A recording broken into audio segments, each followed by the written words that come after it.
Imagina a cena. A pessoa chega no consultório, senta na cadeira e antes mesmo da sessão começar, ela já diz: olha, eu nem queria estar aqui, eu só vim porque minha mãe insistiu muito. Ou meu marido marcou a consulta para mim. Ou eu só vim porque o meu pai queria porque queria e disse que eu tinha que fazer terapia. Qual a chance dessa terapia funcionar? As pessoas têm uma ideia de que basta a pessoa fazer terapia que inevitavelmente ela vai melhorar. Mas será que é assim que funciona?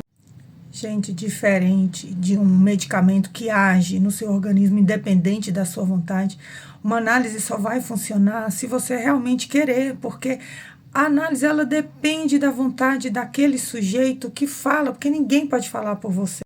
Na psicanálise existe uma diferença enorme de eu vim porque me mandaram, de eu vim porque eu quero entender melhor o que está acontecendo comigo.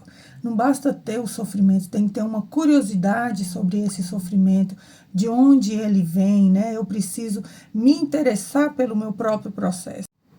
Talvez esse aqui seja um dos pontos mais difíceis de entender, porque as pessoas sofrem, mas nem todas querem acabar com o sofrimento. Você que está de fora, que é família, você sofre porque você acompanha a luta dessa pessoa.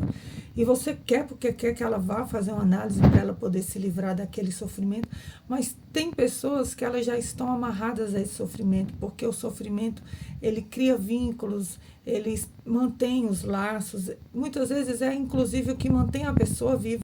Você quer um exemplo de como o sofrimento organiza uma dinâmica familiar?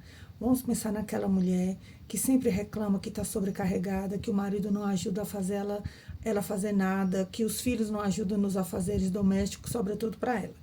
E aí ela se mantém nessa posição queixosa, porque de um lado ela escuta: nossa, você é uma mulher guerreira, uma mulher que dá conta do recado, que faz tudo sozinha, nossa, é uma mãe porreta. Se ela fosse para terapia, talvez ela ia descobrir que no relacionamento dela não tem parceria, que ela não é mais tão valorizada como antes. E aí ela vai ter que rever muitas coisas, entrar num conflito, vale a pena ou não estar nesse relacionamento, separo ou não separo, quais são as consequências de uma separação. E aí ela já começa a pensar em como seria uma vida no futuro sozinha. Então, permanecer ali naquele sofrimento é muito melhor do que ter que encarar um sofrimento maior, que seria talvez concretizar uma separação, porque já que ela se sente tão desvalorizada. Você quer outro exemplo? Sabe aquela mãe que vai ao psicólogo pedindo ajuda para o filho, que diz que o filho está muito deprimido? Mas aí a gente vai lá e descobre que esse filho fala assim, que está deprimido, que não consegue levantar da cama, que não tem ânimo para fazer nada, e com isso o que ele ganha? Ele ganha a atenção da mãe, a mãe lava para ele, passa, cozinha, paga as contas, se preocupa o tempo todo. Com isso ele mantém aquele vínculo de atenção, de uma dependência emocional, que é o que ele quer. Se ele sarasse, isso tudo ele perderia. Então, às vezes, aquele sofrimento mantém o laço, sabe? Ele tem muitos ganhos com isso que ele reclama. Ou eu poderia até dizer daquele adolescente problemático que dá bastante trabalho na casa, na escola, e com isso ele mantém o pai e a mãe o tempo todo ocupados, preocupados com ele, reuniões familiares, são idas às escolas e tenta fazer terapia para entender o que está acontecendo com esse filho. Enquanto os pais estão muito ocupados com ele, os pais que já não estavam em um relacionamento muito bom deixam de brigar entre si. Então, se ele melhora, se ele fica bem, se isso tudo passa, os pais não vão ter mais aquela atenção constante nele e vão voltar a brigar, discutir, quem sabe até encerrar o relacionamento. Então, o sintoma do filho, ele usa aquilo para manter vivo o relacionamento dos pais. É por isso que muitas vezes abandonar um sintoma é muito difícil, sabe? A sarar é muito difícil para as pessoas, porque ela vai ter que enfrentar medos antigos, ela vai ter que se jogar na vida, ela vai ter que enfrentar situações difíceis que ela não quer ter que se haver com isso. Então ela vai jogando a sujeira debaixo do tapete. Por isso que tem que se perguntar qual o papel que esse sofrimento desempenha na minha vida. O que ele está sustentando, o que ele está me ajudando a manter. É como se fosse uma muleta.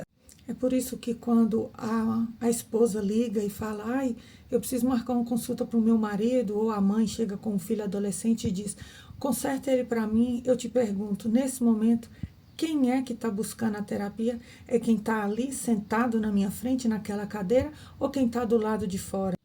Eu sei que a família sofre, a família quer mudança, mas isso não significa que aquela pessoa também queira. E sabe o que que acontece quando a pessoa vai forçada para uma terapia? São respostas rasas. Ah, não sei. Ah, tanto faz. Ah, eu nunca pensei sobre isso. Ah, eu só vim porque meu esposo quis. A pessoa começa a faltar, ou ela logo desiste, ou ela vai ali só para satisfazer uma vontade da família, mas ela não se implica no processo e a terapia ela não acontece, mesmo que ela tenha ido 5, 6, 10 sessões, mas a análise não começou de fato. E as pessoas acham que o psicólogo deve convencer o paciente, mas o psicólogo ele não vende solução, ele não é um coach motivacional. A vontade tem que vir da própria pessoa.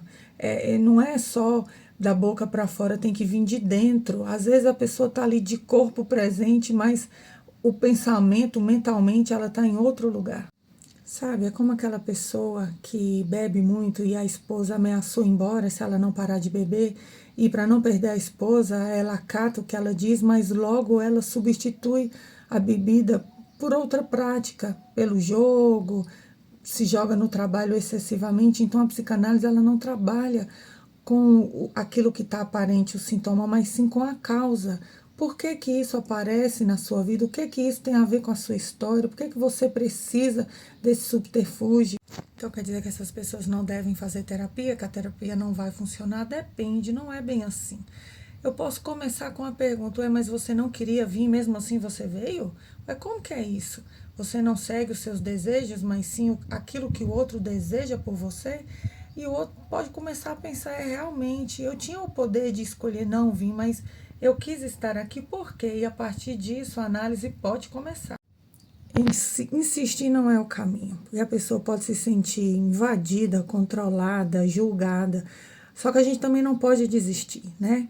Orientar, ou talvez você começar uma terapia e falar com essa pessoa dos ganhos que você está tendo na terapia, para quem sabe assim ela em algum momento desperte o interesse de fazer terapia a partir daquilo que você traz.